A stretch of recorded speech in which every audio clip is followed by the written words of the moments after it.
সংখ্যালঘু নিয়ে কুচক্রী মহলের মিথ্যা তথ্য প্রচার, জাতিসংঘে জানালো বাংলাদেশ, কলকাতায় চিকিৎসা দেবে না বাংলাদেশিদের। 20 দিনের মধ্যে গাজায় যুদ্ধবিরতি ও বন্দি বিনিময় চুক্তি চান ডোনাল্ড ট্রাম্প, কতটা সম্ভব হবে?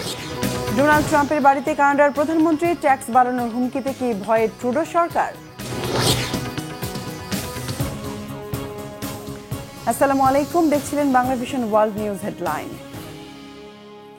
চিন্ময় দাসের গ্রেফতারকে কিছু মানুষ ভুলভাবে ব্যাখ্যা করছে বলে জানিয়েছেন জাতিসংঘে বাংলাদেশের স্থায়ী প্রতিনিধি তারেক মোহাম্মদ আরিফুল ইসলাম। বৃহস্পতিবার সুইজারল্যান্ডের জেনেভায় 2 দিনব্যাপী জাতিসংঘের সংখ্যালঘু বিষয়ক ফোরামে তিনি একথা বলেন। ফোরামে কয়েকজন বক্তা বাংলাদেশের সংখ্যালঘুদের উপর নির্যাতন ও চিন্ময় গ্রেফতার ইস্যুতে অভিযোগ করেন। সে সময় আরিফুল ইসলাম অনাকাঙ্ক্ষিত অভিযোগের জবাবে হতাশা প্রকাশ করেন, জানান নির্দিষ্ট অভিযোগের পর চিন্ময়কে গ্রেফতার করা হয়েছে এবং আদালতের মাধ্যমে বিষয়টি মীমাংসা করা হচ্ছে। তিনি বলেন, বাংলাদেশের মানুষ যখন ধর্মীয় সম্প্রীতির গৌরবজনক উদাহরণ তৈরি করেছে, তখন সংখ্যালঘু নির্যাতন নিয়ে কিছু কুচক্রী মহল ভুয়া, মিথ্যা ও অতিরঞ্জিত প্রতিবেদন প্রকাশ করছে। জাতিসংঘে বাংলাদেশের স্থায়ী প্রতিনিধি বলেন, গত 5 আগস্টের পর দেশে সংঘটিত সহিংসতার পেছনে ধর্মীয় নয়, বরং রাজনৈতিক ও ব্যক্তিগত বিষয়ে কাজ করছে। সংখ্যালঘু হিন্দুদের উপর কথিত নির্যাতনের অভিযোগ এনে বাংলাদেশি রোগীদের চিকিৎসা না দেওয়ার সিদ্ধান্ত নিয়েছে কলকাতার JN রায় হাসপাতাল। শুক্রবার একাধিক ভারতীয় সংবাদ মাধ্যম জানিয়েছে, পশ্চিমবঙ্গের হাসপাতালটি অনির্দিষ্টকালের জন্য বাংলাদেশি রোগীদের চিকিৎসা দেবে না বলে একটি বিজ্ঞপ্তি জারি করেছে। বাংলাদেশে ভারতীয় পতাকার অবমাননা এবং সংখ্যালঘু হিন্দুদের উপর অত্যাচারের প্রতিবাদে হাসপাতাল কর্তৃপক্ষ এই সিদ্ধান্ত নিয়েছে। এছাড়া JN রায় হাসপাতালের কর্মকর্তা শুভাংশু ভক্ত অন্যান্য হাসপাতালগুলোকেও একই ধরনের পদক্ষেপ নেওয়ার আহ্বান জানিয়েছেন। এর আগে ভারতের জাতীয় পতাকার অবমাননার প্রতিবাদে বাংলাদেশি রোগী দেখা বন্ধ করেন ভারতীয় স্ত্রীরোগ বিশেষজ্ঞ ইন্দ্রনীল সাহা। ভারতের বিখ্যাত আজমির শরীফ দরগার নিচে মন্দির থাকার দাবি করে পিটিশন দায়ের করার পর শুক্রবার বিষয়টি নিয়ে প্রতিক্রিয়া জানিয়েছে দরগার খাদিমরা। এই দাবিকে গভীর অবমাননা হিসেবে উল্লেখ করেছেন তারা। তাদের অভিযোগ, আইনি লড়াই টেনে এনে ইতিহাসকে প্রশ্নবিদ্ধ করার চেষ্টা চলছে। বিস্তারিত ডেস্ক রিপোর্টে। ভারতের বিখ্যাত আজমির শরীফ দরগাহের নিচে মন্দির থাকার দাবি করে গত সেপ্টেম্বরে আদালতে একটি পিটিশন দায়ের করে হিন্দুত্ববাদী সংগঠন হিন্দু সেনা। পরবর্তীতে পিটিশনটি খতিয়ে দেখার নির্দেশ দেয় আজমিরের একটি আদালত। সম্প্রতি এই নিয়ে দেশব্যাপী ব্যাপক আলোচনা সমালোচনা শুরু হয়েছে। শুক্রবার এই বিষয়টি নিয়ে প্রতিক্রিয়া জানিয়েছে দরগাহের খাদিমরা। এই দাবিকে গভীর অবমাননা হিসেবে উল্লেখ করেছেন তারা বলেন, প্রতিটি ধর্মীয় জায়গাকে শ্রদ্ধার চোখে দেখা উচিত। তাদের অভিযোগ, আইনি লড়াই টেনে এনে ইতিহাসকে প্রশ্নবিদ্ধ করার চেষ্টা চলছে। বিষয়টি নিয়ে কোর্টে আবেদন করার কথাও জানানো হয়। কমিটির সচিব সাইদ সারওয়ার চিশতি বলেন, দরগাহের গুরুত্ব কোনো ঐতিহাসিক স্মৃতিস্তম্ভ যেমন তাজমহল বা লালকেল্লার সাথে তুলনা করা উচিত নয়। আজমির শরীফে ভারতের প্রধানমন্ত্রী জওহরলাল নেহরুও বার্ষিক উরসে চাদর পেশ করেছেন, যা একটি বৈষম্যহীন আদর্শের প্রতিফলন। তিনি আরও বলেন, দরগাহের সাজসজ্জায় হিন্দু রাজারা রূপালী ও সোনালী ধাতু প্রদান করত। এমনকি মারাঠা শাসন আমলেও এই দরগাহে কোনো ধ্বংসযোগ্য হয়নি। এই আইনি লড়াইকে সস্তা জনপ্রিয়তা অর্জনের প্রচেষ্টা হিসেবে উল্লেখ করেছেন আজমির দরগা দেওয়ানের উত্তরসূরি সাইদ নাসরুদ্দিন চিশতি। এ সময় তিনি সাবেক বিচারক ও শিক্ষাবিদ হার বিলাস সর্দার 1911 সালের আজমির হিস্টোরিক্যাল অ্যান্ড ডিসক্রিপটিভ বই থেকে ইতিহাসকে ভুলভাবে ব্যাখ্যা করার জন্য হিন্দু সেনা সভাপতি বিষ্ণুগুপ্তকে অভিযুক্ত করেছেন। ওদিকে শ্রীনগরের জামিয়া মসজিদে শুক্রবারের নামাজের পর বক্তব্যকালে অল পার্টি হুরিয়াত কনফারেন্সের চেয়ারম্যান মিরওয়াইজ উমর ফারুক বলেন, এর আগেও গায়নবাপী মসজিদ নিয়ে জরিপের নির্দেশনা দেওয়া হয়েছিল। এখানে উদ্দেশ্য প্রণোদিতভাবে একটি চক্র কাজ করছে, যেখানে প্রথমে সন্দেহ উত্থাপন করা হয়, এরপর আদালতের মাধ্যমে জরিপের আদেশ দেওয়া হয় এবং পরে সংখ্যাগরিষ্ঠদের দাবিগুলো পূর্ণ করা হয়। এ সময় উত্তরপ্রদেশের সাম্বালে 500 বছরের পুরনো শাহিদ জামা মসজিদ ঘিরে উত্তেজনায় 5 মুসলিম যুবকের নিহত হওয়ার ঘটনায় উদ্বেগ প্রকাশ করেছেন তিনি। পুলিশি বর্বরতা এই হত্যাকাণ্ডের প্রতি তিনি গভীর নিন্দা জানিয়েছেন। প্রখ্যাত মুসলিম সুফি সাধক খাজা মঈনুদ্দিন চিশতির জীবন ছিল দান, সহানুভূতি এবং মানবতার পক্ষে। এই সাধক ভারতের বিভিন্ন জায়গায় ভ্রমণ করেছেন। 1192 সালে খাজা মঈনুদ্দিন চিশতি আজমিরে আসেন। শান্তি, সহানুভূতি এবং মানবতার কথা বলে তিনি বহু মানুষের অন্তরে স্থান পেয়েছিলেন। দীর্ঘকাল আজমিরে বসবাসের পর তার মাজারও হয় সেখানেই। প্রতি বছর লাখ লাখ মুসলিম ও অন্যান্য ধর্মাবলম্বীরা দরগাহে আসেন। আজমির শরীফ শুধুমাত্র মুসলিমদের জন্য নয়, বরং অন্যান্য ধর্মাবলম্বী মানুষের জন্য একটি পবিত্র জায়গা। এখানে বহু হিন্দু, শিখ, খ্রিস্টান ও অন্যান্য ধর্মীয় সম্প্রদায়ের মানুষ শ্রদ্ধা জানিয়ে থাকেন।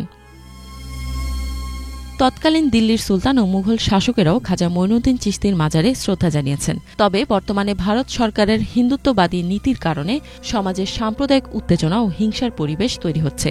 এসবের বিরুদ্ধে দেশব্যাপী কোনো কার্যকর প্রতিকার বা পদক্ষেপ তো নেই, বরং আরও দেওয়া হয় উস্কানি, যার ফলে ভারতের উগ্রবাদী হিন্দুরা দিন দিন আরও বেশি নৃশংস হয়ে উঠছে, যা শুধু সংখ্যালঘুদের জন্যই নয়, পুরো সমাজ এমনকি পার্শ্ববর্তী দেশগুলোর জন্য হুমকি হয়ে দাঁড়িয়েছে। ইফাত জাহান, বাংলাভিশন। ২০ জানুয়ারি আনুষ্ঠানিকভাবে দায়িত্ব গ্রহণের আগেই গাজায় যুদ্ধবিরতি দেখতে চান যুক্তরাষ্ট্রের নবনির্বাচিত প্রেসিডেন্ট ডোনাল্ড ট্রাম্প, জানিয়েছেন রিপাবলিকান নেতা লিন্ডসে গ্রাহাম। তিনি জানান, যুদ্ধবিরতির পাশাপাশি জিম্মি মুক্তিও চান ডোনাল্ড ট্রাম্প। তবে এত চাপের মধ্যেও থেমে নেই গাজা ভূখণ্ডে ইসরায়েলের নৃশংস হামলা। এক রাতের ব্যবধানে হত্যা করা হয়েছে ১০০-এরও বেশি ফিলিস্তিনিকে। শহীদ আরাফাতের ডেস্ক রিপোর্ট। গাজায় যুদ্ধবিরতি দেখতে চান নবনির্বাচিত মার্কিন প্রেসিডেন্ট ডোনাল্ড ট্রাম্প। এ ব্যাপারে আগের চেয়ে অনেক বেশি আশাবাদী ট্রাম্প। আসছে জানুয়ারিতে প্রেসিডেন্ট হিসেবে আনুষ্ঠানিকভাবে শপথ নেবেন তিনি। তার আগেই ইসরায়েল ও হামাসের মধ্যে যুদ্ধবিরতি চান রিপাবলিকান পার্টির এই নেতা। যুক্তরাষ্ট্রের পার্লামেন্টের উচ্চকক্ষ সিনেট সদস্য লিন্ডসে গ্রাহাম এক সাক্ষাৎকারে এমনটি জানিয়েছেন। তবে ট্রাম্পের এই মনোভাবের কোনো প্রভাব নেই ইসরায়েলি বাহিনীর মধ্যে। গাজায় নৃশংস হামলা অব্যাহত রেখেছে নেতানিয়াহু বাহিনী। উত্তর গাজায় কমপক্ষে ১০০ ফিলিস্তিনিকে হত্যা করেছে ইসরায়েলি সেনারা। এর মধ্যে বেইত লাহিয়ার আবাসিক ভবন লক্ষ্য করে বিমান হামলা চালানো হয়েছে। এতে প্রাণহানি হয়েছে কমপক্ষে ৭৫ ফিলিস্তিনির। গাজার সরকারি মিডিয়া অফিস বলছে, উপত্যকাটিতে খাদ্যের সংকট ও দুর্ভোগ চরমে পৌঁছেছে। দুর্ভিক্ষ ঠেকাতে ত্রাণ সরবরাহ দ্রুত স্বাভাবিক করার আহ্বান জানিয়েছে গাজা কর্তৃপক্ষ।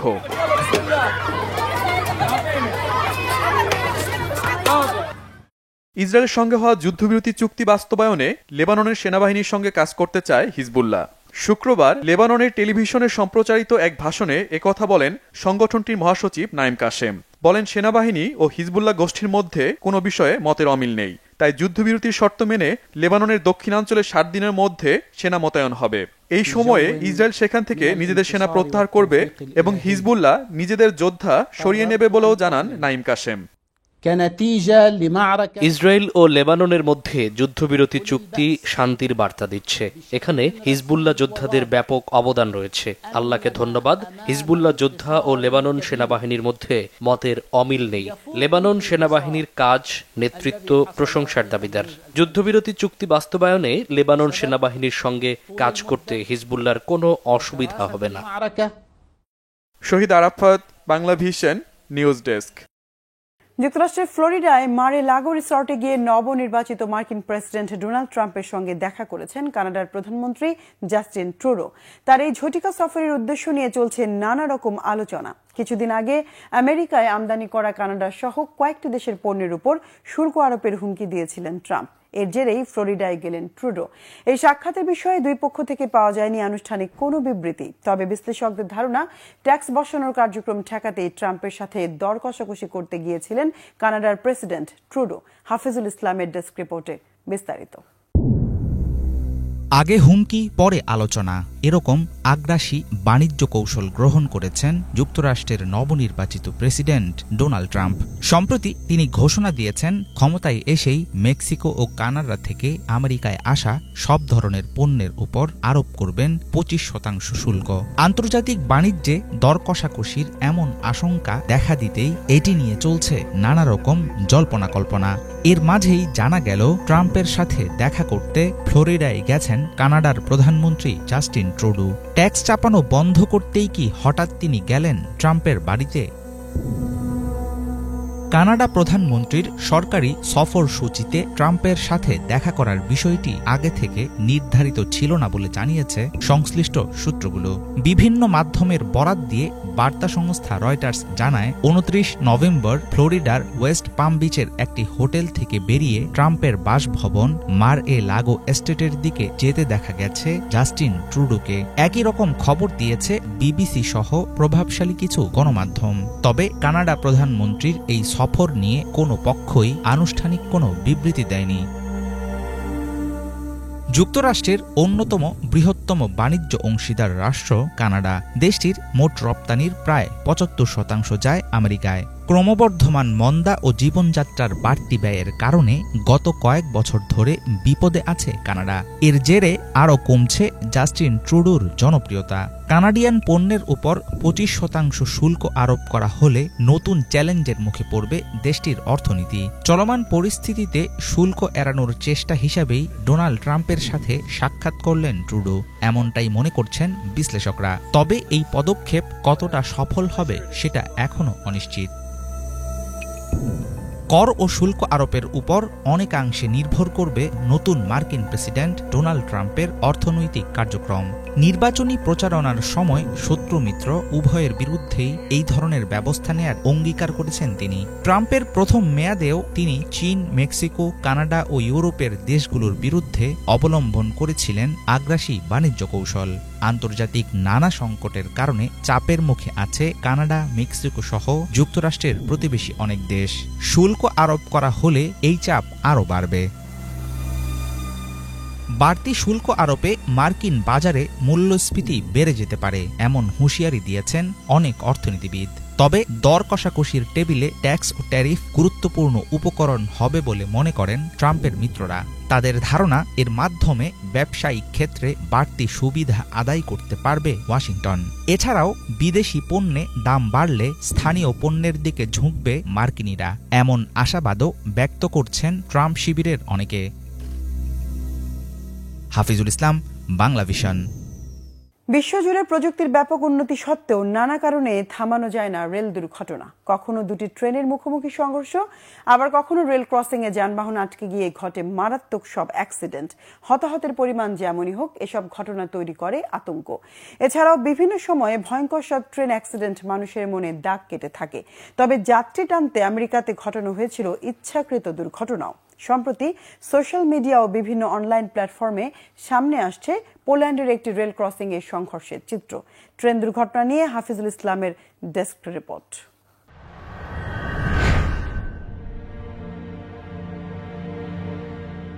চলন্ত ট্রেনের ধাক্কায় উড়ে গেল আস্ত এক ট্রাক। মরিয়া হয়ে ট্রেন থামানোর চেষ্টা করেও লরি চালক আটকাতে পারেননি দুর্ঘটনা। পোল্যান্ডের নোয়া সাচা এলাকায় চোখের সামনে ঘটে যায় ভয়ঙ্কর সংঘর্ষ।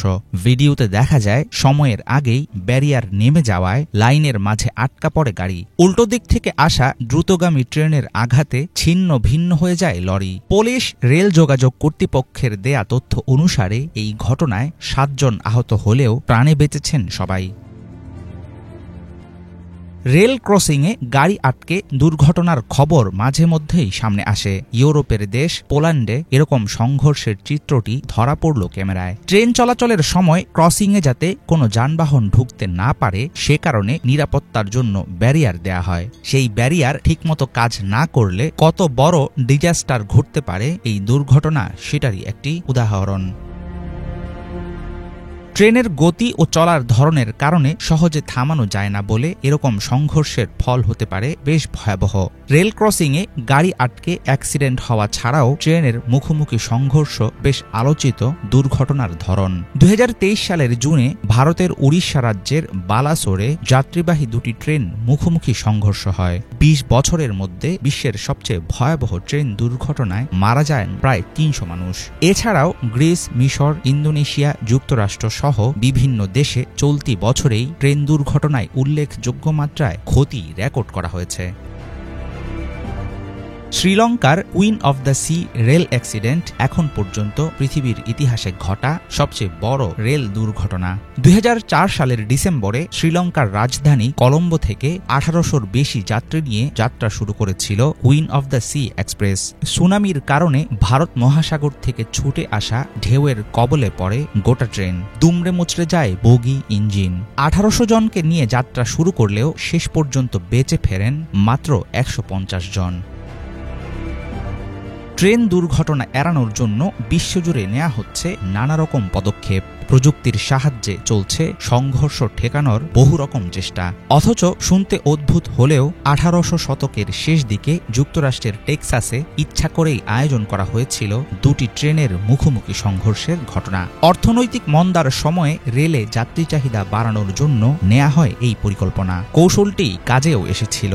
দুই ট্রেনের সংঘর্ষ দেখতে হাজির হয়েছিল 40,000 দর্শক। এমন পাগলাটে স্ট্যান্ডের দেখা বর্তমানে মেলে না। তবে মানুষ ও প্রযুক্তি মিলে এখন চলে দুর্ঘটনামুক্ত রেল যাত্রা নিশ্চিত করার প্রচেষ্টা।